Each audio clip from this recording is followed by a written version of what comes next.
without further ado, let's bring out our lovely guest. She is a 6'2" splenic projector, and she is going to show us all about how you can use yoga and pranayama. If you don't know what that means, she will explain it to help you on your human design experiment and starting with your deconditioning. So, without further ado, let's bring out Crystal, who needs to start her camera. There we go. I was like, I don't want to bring you out. And I was like, No, mic it's symbol. totally fine. I was thinking, I was like, oh, the sun's setting. I should probably do something about light. We'll cross that bridge soon. Yeah, Casual. perfect. You're Yeah, you're you're fabulous. So, Crystal, we're very excited to have you on. How are you feeling today? I'm doing good. I'm doing good. It's been a good day. It's been a good Oh, day. that's wonderful. So hopefully it's going Yeah, to be even better by the time we're done the stream. it's so fun. Amazing. So, Crystal, why don't you let us know what got you started on your human design experiment and how you're using the modality of yoga or whatever other tools that you want to talk about? Like, how did that journey begin? We want to get to know you and how this whole experiment for you started. Well, well, um, yeah. So I've been just interested in esoteric sciences for like since I was 16. I remember my mom and I went to a yard sale and I found this book called The Secret Language of Relationships. Ooh, Um, and this I sounds like a goodie. It A was a little bit of goodie. goodie. It's a goodie. No, it's Yeah. still a goodie. I still refer to it often. Um, Amazing. and yeah, pretty much it was an astrology book and it described the different decans in each sun sign. Okay. And yeah, I was so obsessed with it. I read my own, of course, and I was like, Mom, I have to have this book. And she was like, Sure, we're at a yard sale. I don't care. Yeah. And it changed my entire life. Like it became known as the Red Book in high school. And I mean, all my high school friends, we got super into astrology. Like Yes.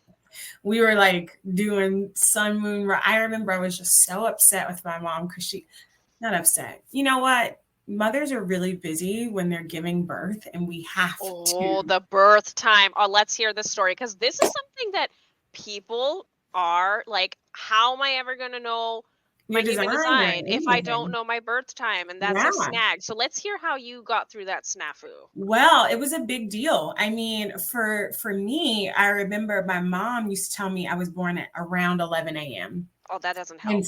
no, it was so bad. It was Just like, so what do bad. you mean What do you around? mean? And I really had to like go through and release. I'm like, she was really busy during this time. I mean, extremely so. There was a lot going on. But I went throughout like a little mid college, still not knowing. And then I started, but it made me a Libra rising. And I was like, I would love to be a Libra rising. However, I'm just a little too controversial. Like I see the way Ooh. Libras maneuver. I was going to be like, I'm a Libra rising. Do tell. Well, I mean, I think they're fantastic. I just don't think that's who I am. Yeah, So yeah. time went on, and then in my shamanic priestess cohort, when I was getting that certification, I remember we pushed the time back a little, and it made me a Virgo rising, and I was like, "What is this?" Anyways, Whoa, fast yeah. forward. You don't give me Virgo rising vibes by like a long shot. Oh, but I am. So it turns out I am. I ended up calling the hospital, and I called the hospital probably around like 5 years ago, 6 years ago now. Yeah. And I was like, "Hey, I just really need to get my birth time." And they were like, thought it was so strange, and they were like, "Well, you have to do this and this and that." And I was like, Mhm. "No, no, no, you don't understand. I don't want to know anything else on that birth certificate. Just tell me the numbers and an AM or a PM." And they were like, 10:18 a.m. I was like, "Perfect." And oddly enough, it just made me feel so validated, as though I had not been breathing and walking on earth for like the last 25, 6 years. But I felt so validated as a human. I can't even like explain the feeling. Anyways, I was so going to say my story was similar, but mhm. I did it through my doctor.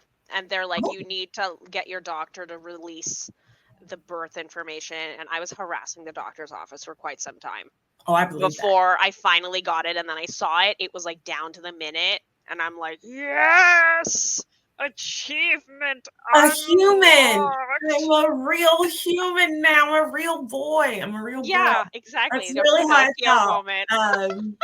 It was crazy. I don't know why. Like that's such an interesting feeling, but I'm sure anybody who really resonates with this like knowledge can share like how that feeling really like unlocks something and just like. So I was going to say, Crystal, you also do readings. So Mhm. what do you tell people? Because I'm like curious to see if you do something similar, something completely different from when I come across this issue of when it's a person who's adopted or it's a person who was born overseas and they don't have access to their records. Mm. I mean, honestly, I typically tell them like to have a chart rectified. I do not do that service, but I mean, if you want to be specific, I would say like have a rectification. Like, So you figured for time yes, and astrology, the gateway thing that everyone gets, a hun- into this kind of like, a esoteric 100%. sciences or whatever you want to call it. But yes, Yeah, do that's tell us more. typically. Yeah, so astrology and numerology had really been like my guiding ethos for a long time. Um, And then I got my birth time, happy, happy, all the things. And then 2020, I was sitting around. It was so funny while they were doing the transit, they were talking about the cauldron because the house that I was in when I first heard about human design was called the cauldron. And so anytime I hear that, I'm like, oh, so that felt really like synchronicities. But Mm. yeah, I remember we were hanging out. So I'm from Asheville, North Carolina. Um, and yeah, we people say it's like a projector magnet, like it's just like a projector haven. There's so many projectors there. And Oh, I remember, wow. It was like yeah, very interesting. I've never heard of this. yeah. And Oh. so I was sitting in a house and it was maybe like 10 or 12 folks. And I think 9 of them were projectors. And I remember it's this couple, they're fantastic, a whole thing. And he turns to me and he's like, I bet you're a projector too. And I was like, and so like obviously psychotherapy jargon is very in like our mainstream. So I was like projection, like I'm projecting. He was like, no, no, no, like in human design. And I was like, well, what's that? Because give me everything. And so I went to their house the next day, the cauldron, and they gave me my first human design reading. And I was like, oh, Life this is completely like a changed key, forever, like a right? key, like a key. And yeah, I took it back to all my friends and we made a spreadsheet and we all just like, so all my friends are pretty similar to me in terms of like just thirst for knowledge, especially when it comes to just like Hmm. knowing self, knowing other. And so we just like dove in really, really deep. And I Yeah. just been diving in, and that was 4 years ago now. Hmm. Yeah. And I think more so than ever, I'm really, really living my design in this like very functional way. Mm. And I think the gift of human design is really taking a lot of this intuitive knowledge and making it practical. Yes. Yeah. Like you can So actually use it. Hmm. yeah, like you have a strategy, you have an authority, you have a way of moving about, Hmm. you have a way of being seen, you have a way, and it's not who you are, it's like how you are, and when you start to view it as like this mechanical process, it's Hmm. you're able to kind of have this like objective standpoint Mm. of like, oh, this is just how I am, and now I need to figure out how to essentially like use this knowledge to maneuver the best. So yeah, I'm very big on it being like, I'm like, oh, this is just how we are, not who we are, how we are. These are the mechanical So I processes. was going to say, if you had to explain to someone the difference between who you are and how you are, what would you say? So who you are, I feel like starts to hit at this like soul level. Um, and I think astrology does a really good job of talking about the who. Mm. I think it gets into like maternal stuff. And I think human design can too, but it just has a different flavor, right? I feel like Mm, it really, the who is like the connecting to like this plane and like the cosmos around us. But mm, the how is like the grounding. It's like this is how this human can best achieve these gifts in this chart, and mhm, like your astrology chart. Like this is the how. This is the mechanical process to being your mhm, most aligned self. mhm, mhm. So that's the kind of difference to me. One Okay. really feels almost like mechanics. Like when I think about like emotional waves and when I think about like, oh, this is how you get the best thing. It's like, oh no, this is just like literally like a machine. It's like input output. Right. I always look at the body graph like a car manual. I'm like, Hmm. no, this is the vehicle. This is the manual. When you first Exactly. see your chart, you're like, I don't know how to read this. No, That's how honestly. I felt when I first Yeah. saw it. I'm like, What oh, is hey. it? I was like, oh no, this is not happening. I am not learning another thing to be Yeah, able to decipher honestly. this. Honestly. I don't know if Honestly. you felt that kind of resistance, but like my manifestor self was like, no, no, I'm not going to look at this. And it was another manifestor that was borderline harassing me to keep looking Mm, into it. She's like, no, no, you don't understand. No, you have mm. to look into this. I'm like, I don't wanna. This seems like a lot of work. I don't wanna do more That's so stuff. funny. More And then, stuff. like, giving you more stuff to learn. And then it was a projector who sat down with me and gave a reading. And then that light bulb moment hit, and I'm like, oh, oh, Yeah. okay. Yeah. I get it now. Yeah. Okay, fine, fine. You guys win. I'm going to look Yeah. into what all this stuff Exactly. means. And That's that's how so it started. funny. How long ago was Yeah. that for you? I want to say in wait, we're almost in November. Oh my gosh. In We are. November, it'll be 2 years. Oh, I love that story. Yeah. Funny, I essentially coach a 4-1 emotional manifester. And she and I were supposed to meet today and we didn't. But I can totally see. I feel like the wheels turn for her when I'm talking.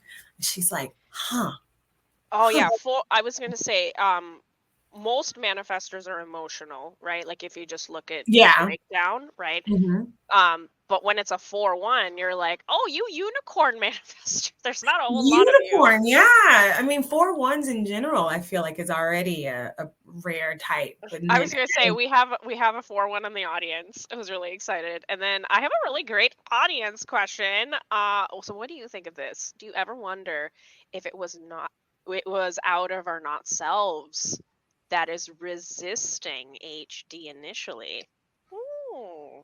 hmm. I don't know if you resisted. I resisted a lot. No, I was like, give me. I've been this person. I'm like, please. I'm lost here. I'm floating and I'm losing. Yeah. Yeah, absolutely. Okay, very cool. So, I feel like I'm like taking you through tangent land. So, Oh, I you love it. found HD, but Yeah. then what did you start doing for deconditioning? Like, I know today you're going to be talking about like yoga and pranayama, but like share with us all of you because again, like people's journeys is what inspires others to be like, "Oh, I've never heard of that," or if it worked for her, it Yeah. might work for me kind of thing. Yeah. For me, deconditioning, I feel like in this odd way, I had already begun my deconditioning process before I had even found human design.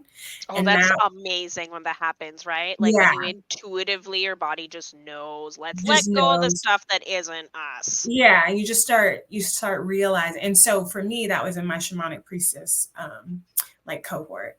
And because we started doing shadow work. And so Mm, shadow work, I mean, that's probably one of the biggest deconditioning tools ever. mhm, And so it was through that and also yoga, honestly, before I even knew. mm, Yoga was the first place I ever gave myself a hug, like a conscious hug. And it really brought tears to my eyes. I was probably like 19 or 20. And yeah, so for me, that was when I think back to it, those two things, like finding yoga and like finding like shamanism was like, oh, okay, here are these pieces. It was this intuitive thing that I was already intuitively doing. And human design just came around and made it practical and gave me like verbiage for it. Mm-hmm. Um, so yeah, for me, it was those two things. Like through yoga, I started, um, I mean, if I had to be envious of anything in human design, honestly, it would be gate 10. Like I'm like, please give me the transit for that. Like I just, it's just the gate of self-love. I was gonna And say, do you have gate 10? Let me. oh, absolutely not. I only have gate 13 in See, there. My you want to identity hear is something funny? Gate 10 is the only gate I have in the G. good for you. I think The it's a only saving one. grace. I think Really? it's, yeah, I think, especially if Tell you me have an more. open ego, I just think, Yes. Not yeah, completely. No gates in the ego. Zero. Zilcho. okay, yeah, I'm like, you're already you're already struggling or dealing with the feelings of worth and Oh, yeah. loss in like identity. Mm. The least you could do is have the gift of self-love and have it be defined. You know what It's I gonna be mean? like I'm a Taurus sun. It's like treat yourself. Oh, are you a Taurus? Good for you. Yes. Oh my God. And the girl, yes. So I noticed that a lot with certain like signs, they'll Yeah. have gate 10, even if they have these two things totally undefined. And it's usually Oh, the signs that that's have a more grounded sense of self. Like I was given a reading to an Aries who's the 4-1 emotional manifester, but she had yeah. that gate 10. I was given a reading to a Taurus, had both of those things open, but they had that gate 10. Like Oh, a that's a funny Virgo, pattern to notice. But yeah, so gate keep going. 10 is a thing. It's the gift of self-love. And I noticed certain signs, like zodiac signs, especially if the moon sign is whatever, I noticed certain people, it just wouldn't match for them to lack self-love. And I say this in more of an objective standpoint as like a cancer, like cancers Oh, are, my bestie's a Cancer. yeah, Bless as her the, heart. She has and so it's many Cancer placements. and sometimes they really struggle with self-love. Like they can be, it's just a It's like naturally overly giving. interested. You're talking about like, okay, yoga. Like for example, what did you start doing with yoga for deconditioning? Like, were you doing like particular asanas, or were you like, I'm using a particular breath and I'm like bringing a center into my mind when I'm going through this flow posture? Because I'm like, I don't know anything about how you would fuse yoga and human design. Like, enlighten me. Sure. So yoga for like I guess when I think about yoga Hmm. specifically for human design, um, I think I was that's how we got on the gate 10 in this whole tangent because Oh it was yes, and self then there was a weird tangent. That's why the nodes came out because my bestie, her north node is Aries, but her south node is Libra. right. Okay. So constant people pleasing tendencies, and she's a Cancer sun and a Okay. bunch of Cancer Okay. planets. So, and I was like, girl, you need to put yourself first. Like, go on now. But Come on. it's Come on. it's It it's a. takes time. It I was takes gonna be time. like, When's her it's a birthday? journey. It's July 19th. Oh, cute. Okay. Yeah. Just curious. So for that piece, this is what I mean by the intuitive deconditioning rather than the like Mm. I'm, Prescribed deconditioning. I'm deconditioning. I am But doing it. this is where Intent. I am now. I'm not gonna lie. This is where I am. I'm very much I'm deconditioning. Hey, I So, did deconditioning parties with a friend of mine. Like literally would look through our chart and be like, you know what? Let's pick this center and let's look at the not self themes of that center and we're gonna dance it out. And we would like, that's fun. yeah. I So that love was a that. thing we did, and we did it for other things too. We did like, okay, we're gonna pick this center, let's tap on it. So we do EFT tapping Mm, and stuff like that. We had an mm. EFT. Oh no, we spoiler alert, we're gonna have an EFT tapping expert who's going to be coming on next week who uses human design. So Nice. check that out. But yes, so I'm like, how do you do yoga? Because that's how I always did it. Like you picked a thing, like whether it's your type or whether it's a center, and then you're like, I'm So when doing I that think thing. about that's what I'm saying.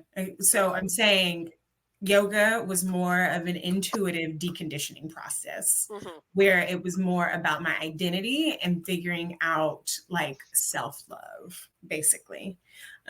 Because Hmm. that's something that's Lacking when you don't have an ego or an identity. But what if you do have an ego and identity and you're still struggling with self-love? You should still do yoga. Um, Simple answer, just do it. do it.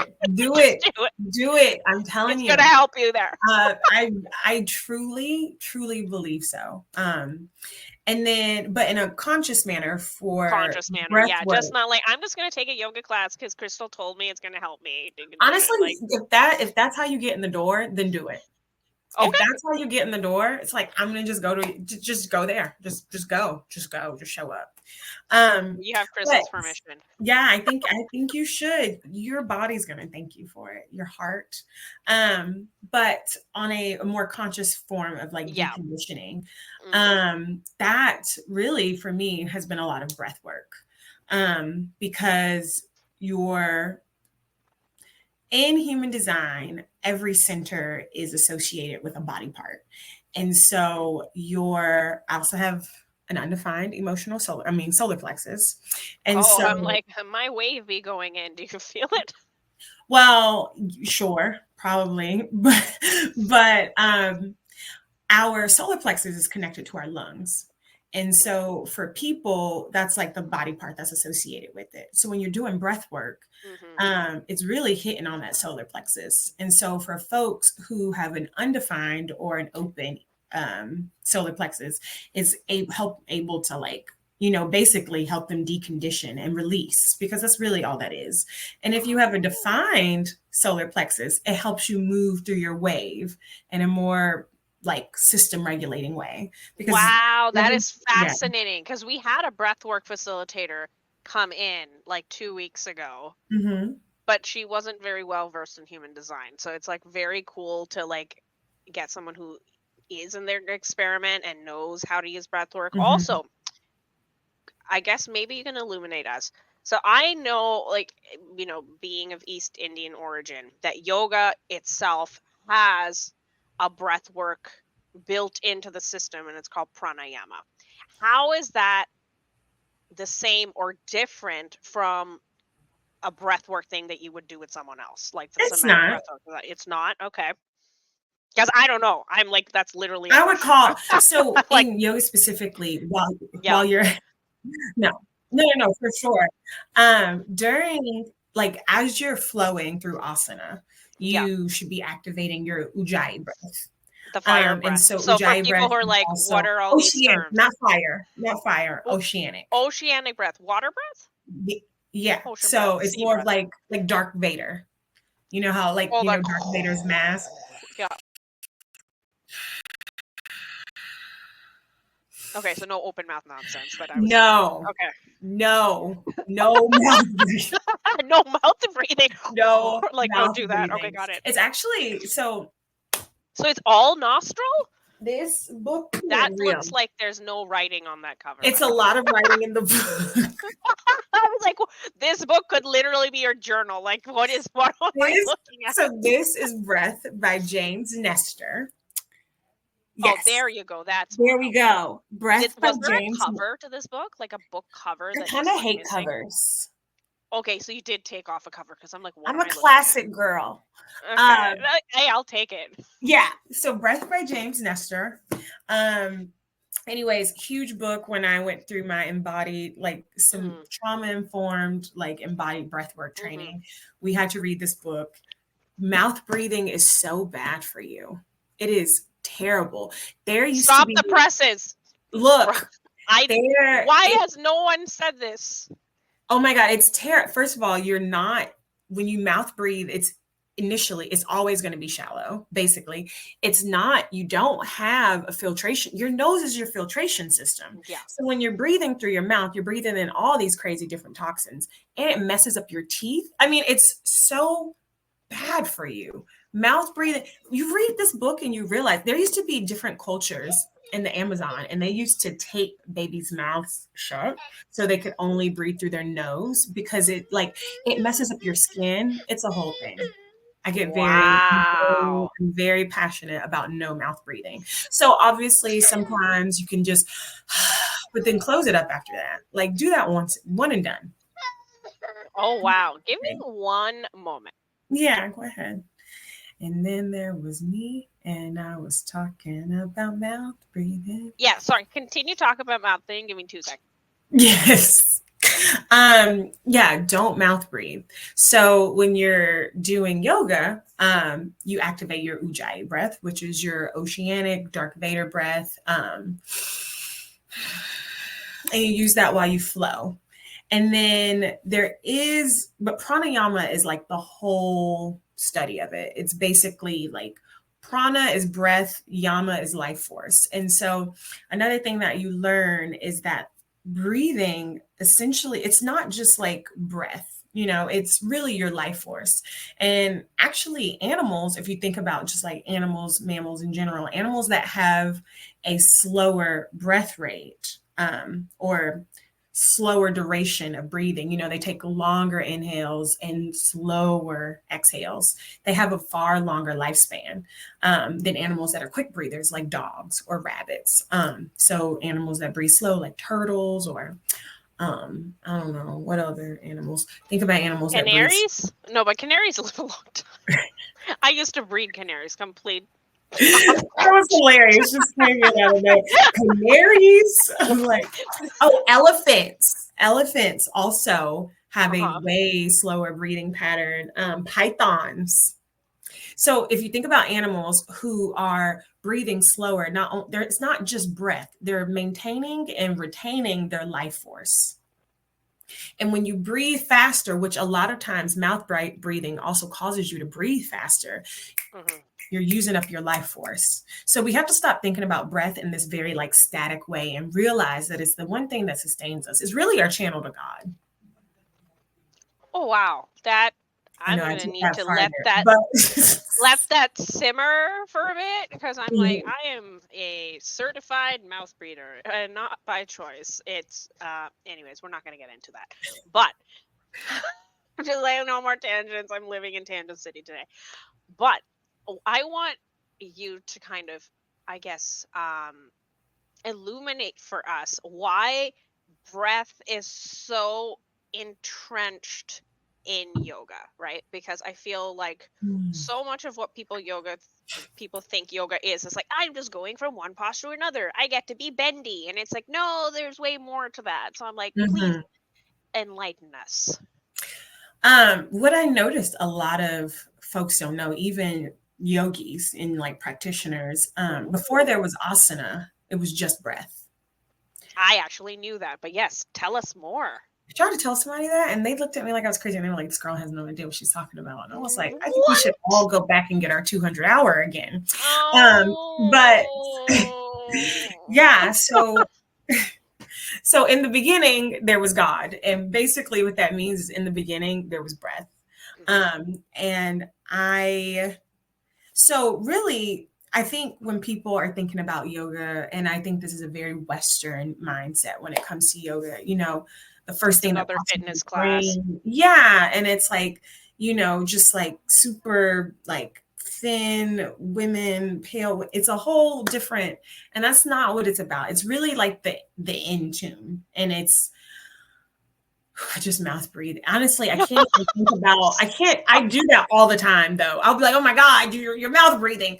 Um, sorry, it's really intense. I'm deconditioning. Yeah.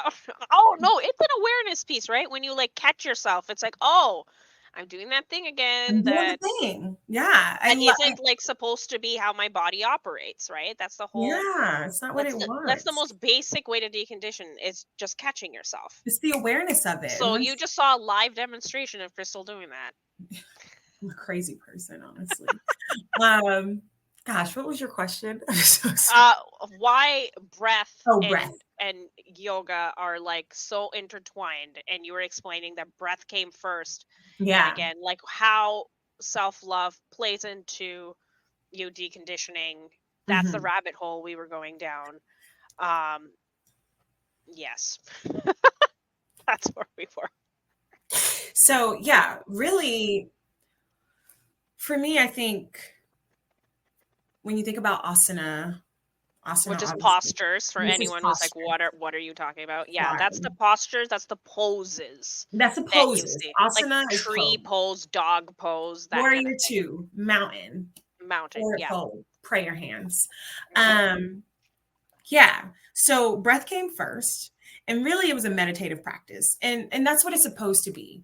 And that's what the breath is supposed to do is keep Mhm. you in a meditative state as you flow. And if you are unable to flow in a meditative state, you miss the point. Like pull back on asana and focus on breath. If whatever postures Mm. you're in are not allowing your breath to flow within you, close mouth using your ujjayi breath, oceanic, Dark Vader, however that sticks. But don't open the mouth. No, I mean, and it's one thing to open the mouth and let all the hot air out and then seal the lips back. Don't Okay. don't inhale from the mouth. Okay, so breathing out through the mouth is okay.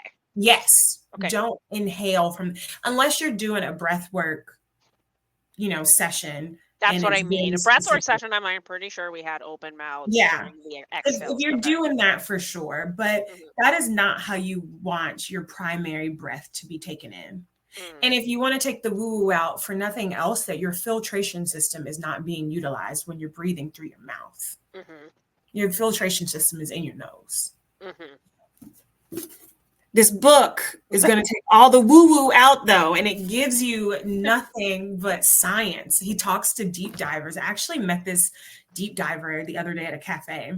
Mhm. And Oh, you mean like someone who free dives, right? free dives, yeah. And Mhm. they're like down there. I don't They're like that mermaids. They're legit it's mermaids. Yeah. wild. He's a straight up merman. His eyes were so blue and they matched his shirt. And I was like, I think I'm in a trance. Are you actually like a merman Are siren? you a person? Am I talking to a shapeshifter? But it, um, but yeah, we got into this super like long drawn out. I'm not going to tangent that, but we really met in the middle because I was doing my breathwork certification. So I got my breathwork certification in July. I did Mhm. my first breathwork session ever Mhm. when I was in my shamanic priestess cohort. So that was probably like, oh my God, man, I'm aging. That was probably 10 years ago. Mhm. So and every time I did a breathwork ceremony, it Mhm. was just groundbreaking for me. I don't know. I mean, truly, like, I don't know how people are with plant medicine, but let me tell you, you don't need plant medicine if you're breathing. It really Wow. it's Just the like bring it channel. back to the basics. Yeah, it's the channel to God. Like if you want to find your own inner divinity, it is through breath. It is a life force. It is Mhm. not some static, like Mhm. unalive thing. Mhm. Um, yeah, so going back to yoga, if you are flowing and you can't breathe, slow the postures down and focus on the breath because that's what you're there for. That's Mhm. really what's giving you that meditative state. And I know for a lot of people, especially um, those more who I feel like have more of a balance of feminine and masculine, um, they function better.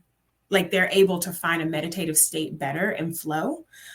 Because like if you think about feminine energy, it's like constantly moving. It's like cyclical. Whereas Mhm. the sun is up and is down. It's up and is down.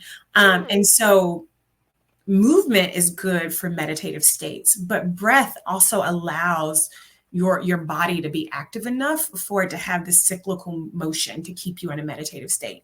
Because a lot of people Mm. aren't able to just sit down and meditate. That's really hard for them. Yeah. And so when you bring in breathing postures essentially and breathing Yeah. patterns, it allows your brain to think it's focusing on something until it Yeah. becomes I was like, gonna say it's an awareness piece, right? Because then there mhm, is a concentration focal point of like, okay, I'm focusing on this coming in and yes, this going exactly. out, this coming And in that and this going out. yeah, Hmm. and the cyclical state allows your brain to cut off, allows your body, the feminine, that's sometimes how they think, they allows the body to take over. So here's where I'm like, break it down to us as if we're kindergarten children. Sure. What does bringing yourself into awareness do for you coming into your design and starting the deconditioning? Like, how do Boom. you put all of that together in a bow. So, human design, the first thing I tell people is your brain, and this is how when I'm giving a reading and I'm starting to talk to folks about authority, I'm like, your brain is not your authority. And oftentimes we are so in it that we can't get into our bodies. And Mhm. so I think what the practice of breath, pranayama, breath work, what it allows you to do is figure out how to do that mechanically. It takes you out of your Mm. head. So you start off in your head. You're like, okay, or whatever kind of breathing pattern you're doing. Mhm. You start off in your head, and then slowly the pattern and the awareness of it, it starts to become innate, and right, your body just starts responding to the breathing pattern that you're doing, and it allows you to go into your body. You don't have to Mm. use your brain anymore. You start to It's just almost like a little like crack in the back door to like letting your body's Mhm. authority start shining. Exactly, exactly. It takes the Look at brain. that, I'm Yeah. learning. It takes your brain out of the driver's seat, and it allows you to do that in a mechanical way. Mhm. So then eventually you're like, you become familiar with it. It's Mhm. familiarizing yourself with what it feels like to not let your brain be the driver and allow your body to be in the driver's seat. And then it's amazing what the brain can do when it's no longer and when it's able, when you're not tasking it with a job it was never supposed to do, like make Mhm. decisions. The brain is like, it's here to get all of the inspiration, and you're able to, like, DMT is being released in your brain or some sort of crazy chemical. You're having all these like downloads and all Mhm. this clarity now that you're not Mhm. clogging it up with trying to make Mm. decisions for you. It's Mhm. amazing what the brain is actually capable of when you start taking things off his plate it was never tasked to have. So, Oh, wow. Yeah. I was gonna say it's like one of those those job advertisements where you're like, this is what your job responsibilities are, then you start the job and then they like keep piling on more responsibilities on there. Like I never would have said yes to this job if I knew this all this other stuff was it's also entailed. What is honestly, happening? I always So tell that's your people, brain. That's yeah, what we do to our brains on a daily basis. So sad. exactly. And refer back to the job description in real life and for your brain. Refer back to the job description and be like, hey, this is what my job description says. I think we need to have a little check-in. So, I and think that was a brilliant analogy. yeah, like, it was good. It's like, refer back to the job description, and this is what your brain is. This is what the crown and the ajna are tasked to do. Here's what they are not tasked to do. Find your authority, which is in your body, and let that start to drive you. Mhm. So, That yeah. was brilliant.